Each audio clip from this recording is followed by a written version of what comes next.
अब मैं क्यों दुख पा रहा हूं, मेरे क्या लग हो तुम? अब मुझे पता है अब मेरे क्या लगते हो। बाप, आप उस परम पिता के वो बोली बाली संतान हो जिनको कोई भी मूर्ख बनाकर कहीं भी आपको भगा ले जाता है। देख लो क्या कह रहे हैं गुरुदेव। आप उस परम पिता की वो भोली भाली आत्मा हो जिनको कोई भी मूर्ख बना के कहीं भी भगा ले जाता है। आए धनाना में और गुरुजी के बेटे भगा ले गए अनाज मंडी सिरसा में। आए धनाना आश्रम में और गुरुजी के बेटे हरियाणा रोडेज में बैठाकर भगा ले गए परशुराम की जयंती में। तो वही तो कह रहे हैं गुरुदेव कि आपको कोई भी भगा के ले जाता है, तो थोड़ा सा कॉमन सेंस का प्रयोग करो, ज्ञान को आधार बनाओ। आप मेरे क्या लगते हो? आप उस परम पिता के वो बोली बाली संतान हो जिनको कोई भी मूर्ख बनाकर कहीं भी आपको भगा ले जाता है। आप परमात्मा के वो प्यारी आत्मा हो और जिसके कारण मेरी नौकरी बरकरार है, मेरी मजदूरी, मेरी दिहाड़ी आपके साथ है। परमेश्वर गुरुदेव भगवान अपने आप को छुपाते हुए इस प्रकार की बात कर रहे हैं कि आप उस परमात्मा की आत्मा हो और आप अगर सही प्रकार से भक्ति करोगे तो मेरी नौकरी बनी रहेगी जो परमात्मा ने मुझे दी है, ये ज्ञान समझाने की, तुम्हें मोक्ष मार्ग बताने की। तो गुरुदेव स्वयं परमात्मा होते हुए, सारी सृष्टि के मालिक होते हुए, सतगुरु रूप में अपने आप को छुपाते हुए, अपने से अन्य किसी और को भगवान बताते हुए, ताकि हम उनके ज्ञान को समझ सकें। अगर गुरुदेव शुरुआत में ये कह दे कि मैं भगवान हूं, मैं ही हूं परमात्मा, तो लोग तो ढंग से इनको संत भी नहीं मान रहे, भगवान कैसे स्वीकार कर लेंगे? पता नहीं क्या क्या संज्ञा दे देंगे। घमंडी है, अहंकारी है, अपने आप को भगवान कहता है, हमारी आंखों के सामने पैदा हुआ है। इसलिए सतगुरु ऐसी लीला करते हैं, अपने आप को छुपाते हैं और अपने से अन्य किसी और को भगवान बता के फिर ये ज्ञान प्रचार करते हैं।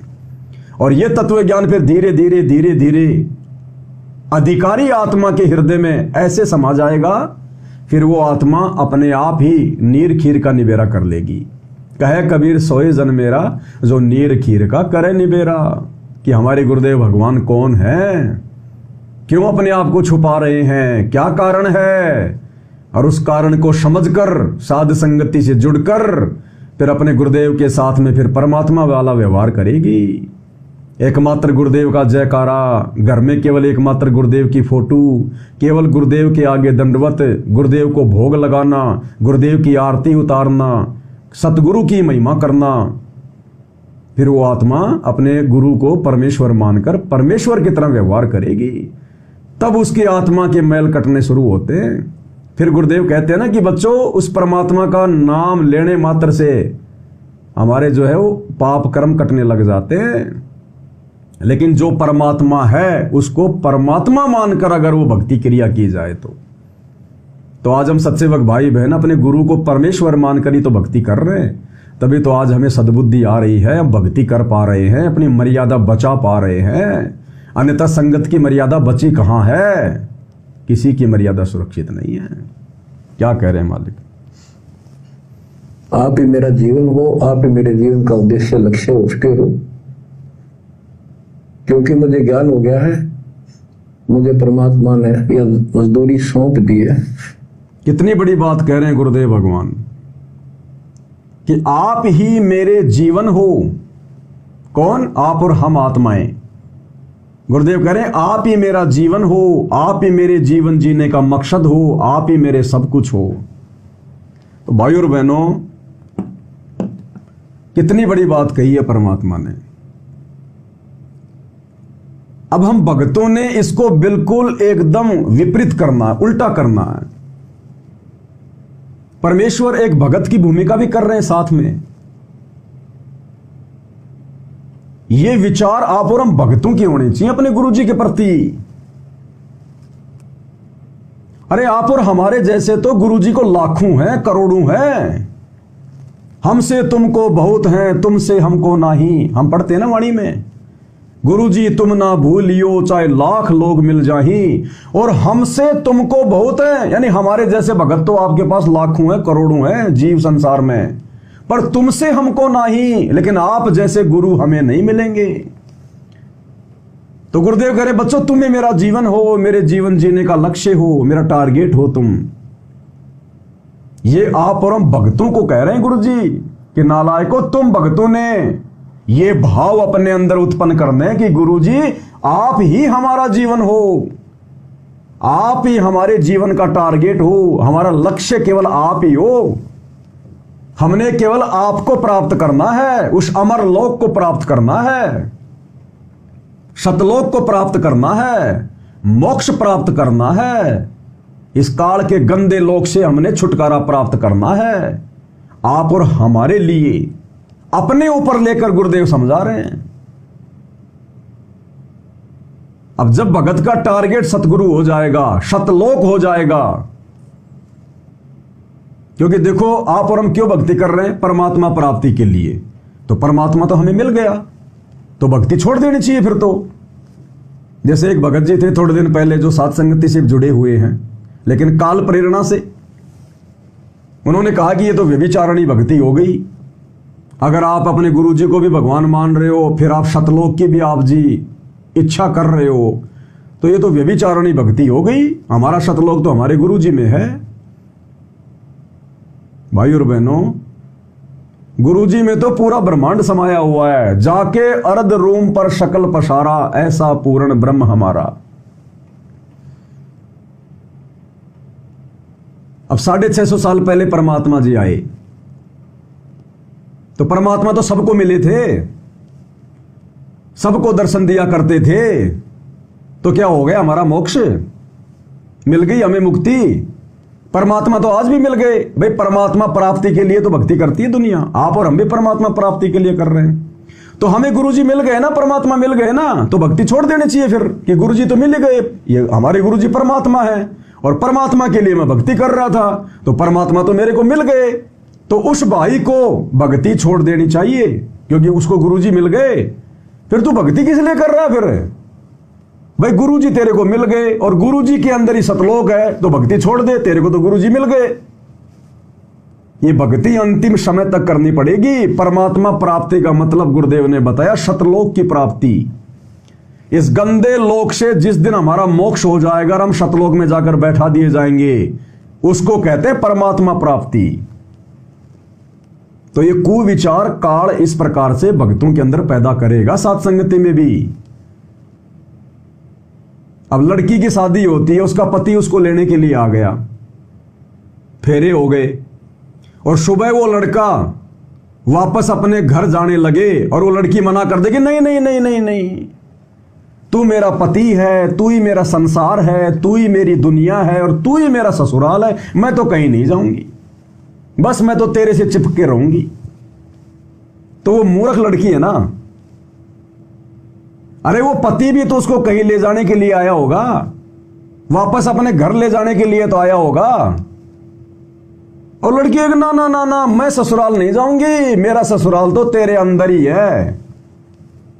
अरे तो गुरुजी भी तो हमें सतलोक से चलकर इस गंदे लोक में लेने के लिए आए हैं, सतलोक में ले जाने के लिए आए हैं ना। तो भाई और बहनों, ये छोटी छोटी जो इस प्रकार की गलतफहमी नहीं, ये काल पैदा करेगा। अब साथ संगति से जुड़कर, क्योंकि काल ने देख लिया कि ये आत्माएं छट चुकी हैं, ये साथ संगति से जुड़ी हुई हैं। अब जैसे आश्रम वाले भक्तों को आश्रम वालों के माध्यम से ही ठगा जा रहा है, आश्रम वाली संगत को आश्रम वालों के माध्यम से काल ठग रहा है। गुरुजी के बेटा बेटी भाई बंधु रिश्तेदार इन कोऑर्डिनेटरों के माध्यम से ठग रहा है। इसी प्रकार साध संगति से जुड़ी हुई आत्माओं को काल साध संगत वालों के माध्यम से ही ठगने का प्रयास करेगा। तो आप और हमने धोखा नहीं खाना, जो धोखा ये आश्रमों में जाने वाली संगत खा रही है। सतलोक हमारा निज लोक है, जहां हमारे परमेश्वर भी रहते हैं। इस गंदे लोक से ले जाने के लिए आए हमें परमात्मा। अगर हम सतलोक का चिंतन मनन नहीं करेंगे, उस अमर लोक के विषय में चिंतन मनन नहीं करेंगे, वहां जाने की सोच नहीं बढ़ाएंगे, तो यहां से पीछा कैसे छूटेगा?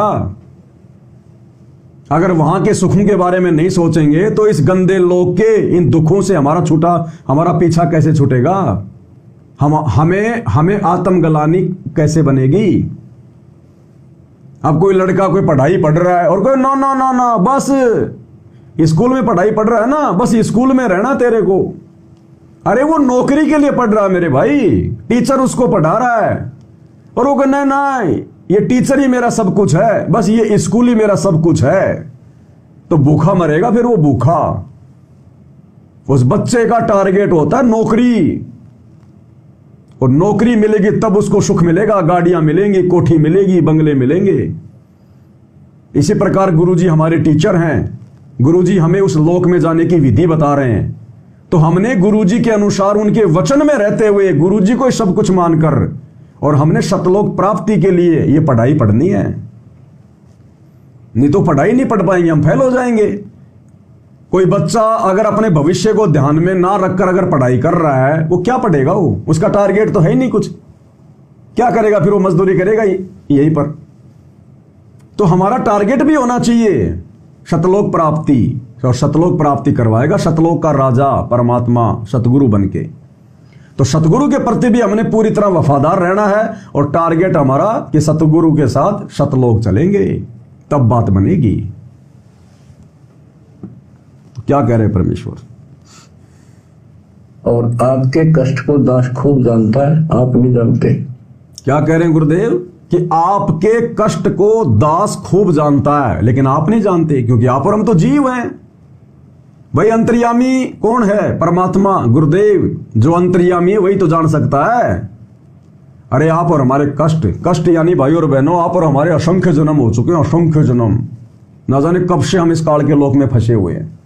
हमारे कितने मनुष्य जन्म हो चुके हैं, कितनी बार हम राजा बने, भिखारी बने, जानवर बने, 84 में गए, देवी देवता बने, ब्रह्मा विष्णु महेश भी बने। तो हमारे असंख्य जन्मों के पाप कर्म जमा है काल की डायरी में। क्या कहते हैं गुरुदेव जब हम भोग लगाते हैं? युगन युगन के पाप सब युगन युगन के मैल, और जानत हो जगदीश तुम जोर किए बदफैल। हे परमात्मा, हमने युगों युगों में मनुष्य जन्म प्राप्त करके जो कुकर्म किए हैं, जो पाप कर्म किए हैं, परमेश्वर आप सब कुछ जानते हो। तो क्या कह रहे हैं गुरुदेव? बच्चों, आप लोगों के कष्टों से ये दास भली भांति परिचित है, आप नहीं हो। तो आप और हम तो हो भी कैसे सकते हैं? हम तो 2 कोटि के जीव हैं। हमने 3 दिन पहले क्या खाना खाया था, क्या सब्जी खाई थी, हमें ध्यान नहीं। बताओ, जन्म जन्मांतरों के हमारे कष्टों से हम कैसे परिचित हो सकते हैं? कौन हो सकता है? अंतर्यामी, जानी जान, परमपिता परमेश्वर। तो गुरुदेव संकेत कर रहे हैं, समझना पड़ेगा कि बच्चों, तुम्हारे आने वाले कष्टों से, यानी तुम्हारे कष्टों से तुम परिचित नहीं हुए, दास परिचित है। तो कौन परिचित हो सकता है आत्मा के कष्टों से, संकटों से, भविष्य से? परमात्मा परमेश्वर। चीटी पायल बाजे पैर, साहिब सुनता है सब लहर। तो कौन हुए गुरुदेव भगवान? शब्दों से पकड़ो। शब्द सैन सतगुरु की पहचान है, वो पावे अटल सुहागरे। जो अपने सतगुरुदेव भगवान के इन संकेतों को जो समझेगा, वही आत्मा तो दृढ़ विश्वास करके फिर सतलोक जाएगी। कहे कबीर सुनो भाई साधो, मैं तो हूं विश्वास में। तो परमेश्वर यहां अपने आप को परमेश्वर साबित कर रहे हैं 2 शब्दों में। क्या कह रहे हैं? ज्ञान हो गया है, मुझे परमात्मा ने यह मजदूरी सौंप दी है। सुनिए। और आपके कष्ट को दास खूब जानता है, आप नहीं जानते। अब देखो कितने दिन हो गए, 1 दिन, 2 दिन, 1 साल में 365 दिन होते हैं, और 1994 से लेकर आज तक इन लोग कितने हो गए? केवल राम राम रटूं, सारा दिन ये गीत गाऊं। क्या कह रहे हैं परमात्मा? भाई और बहनों, एक एक लाइन में संदेश है। परमेश्वर कह रहे हैं 1 साल में 365 दिन होते हैं, और सन 1994 से इस भक्ति मार्ग पर मेरा केवल एक ही टारगेट रहा है, तुम लोगों को राम ही राम रटवाना, भक्ति करवाना, सत्संग सुनाना, ज्ञान देना। तो आप और हमारा क्या टारगेट हो जाना चाहिए? भाई गुरु का तो कोई स्वार्थ नहीं है, आप और हमारा तो स्वार्थ है मोक्ष, आत्म कल्याण। ये हमारा सबसे बड़ा स्वार्थ है। गुरु का तो कोई स्वार्थ नहीं है, ये तो मुक्त है, मुक्त। ये तो काल के लोक में नहीं फंसे हुए, ये तो हम फंसे हुए को निकालने के लिए आए हैं। और गुरुदेव कह रहे हैं कि मेरा एक ही टारगेट है, तुम आत्माओं से राम ही राम रटवाना। तो आप और हम आत्माओं का क्या टारगेट होना चाहिए? राम ही राम रटना। बाढ़ में जाओ ये मंत्रियों की रैलियां, बाढ़ में जाओ नकली कबीर पंथियों के ये जयंतियां। भाड़ में जाओ, ये जाट आरक्षण, गुंडों की सीबीआई जांच, झूठा भाईचारा निभाना, धर्मशाला बनवाना। हमारा एक ही टारगेट होना चाहिए, गुरुदेव भगवान के वचन पर चलते हुए अपनी भक्ति को सफल करना। और इन बकवादों के लिए गुरुदेव ने अपने भक्तों को कभी जो है ये आदेश नहीं दिया, जो आदेश आज उनकी गैर मौजूदगी में ये काल के दूत उनके परिवार वाले दे रहे हैं। तो कितनी सावधानी बरतने की जरूरत है। हमारा टारगेट क्या होना चाहिए, गुरुदेव हमें समझा रहे हैं अपने ऊपर लेकर। जब भगवान का इस गंदे लोक में यह टारगेट है, हम आत्माओं से भक्ति करवाना, और दूसरा कोई टारगेट नहीं। और बता दो कोई भी आज तक, जब से हम अपने गुरुदेव भगवान को जानते हैं, हम कौन से दिन से जानेंगे अपने गुरुदेव को? जिस दिन हमें उनसे दीक्षा प्राप्त हुई। उससे पहले तो हम नहीं जानते थे कौन संत रामपाल जी है, क्या है। तो जिस दिन से हमने उपदेश लिया है, उस दिन से हम अपने गुरुदेव को जानने लगे। और उस दिन के बाद से बता दो हमारे गुरुदेव ने कौन सी सांसारिक बकवाद की? क्या आपने या हमने कभी अपने गुरुदेव को किसी के साथ में यारी, दोस्ती, रिश्तेदारी निभाते देखा है? नहीं। क्या हमने गुरुदेव को कभी उनकी रिश्तेदारी में, शादी विवाह में, बात में, छूचक में, लेन देन में क्या कभी शामिल होते देखा है, सुना है? नहीं।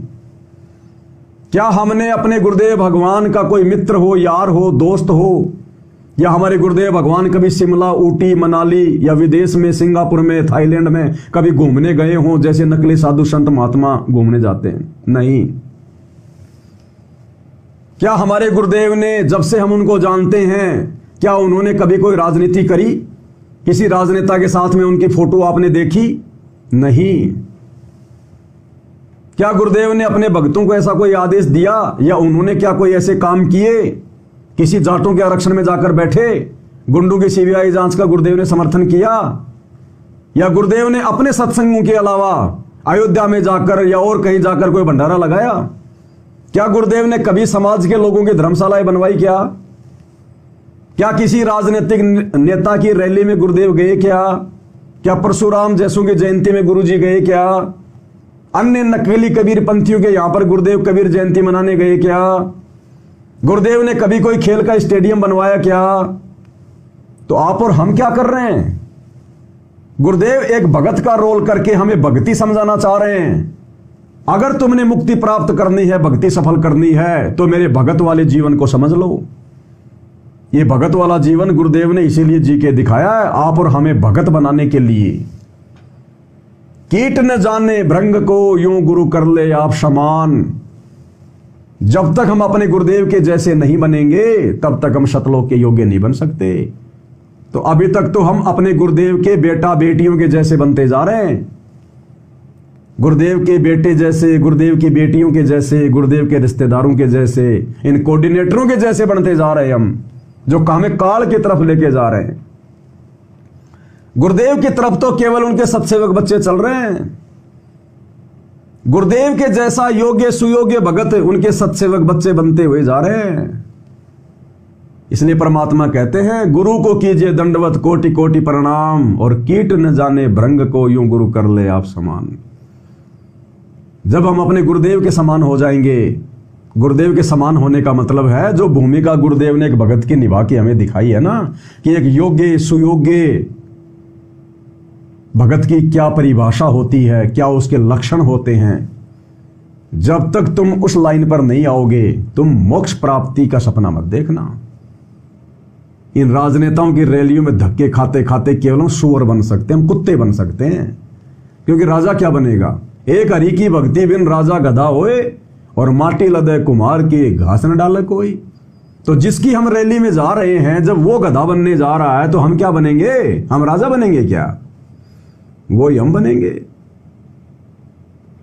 इसलिए परमात्मा सत्संग करते हैं, संकेत करते हैं ये, और समझना पड़ेगा सतगुरु के संकेतों को।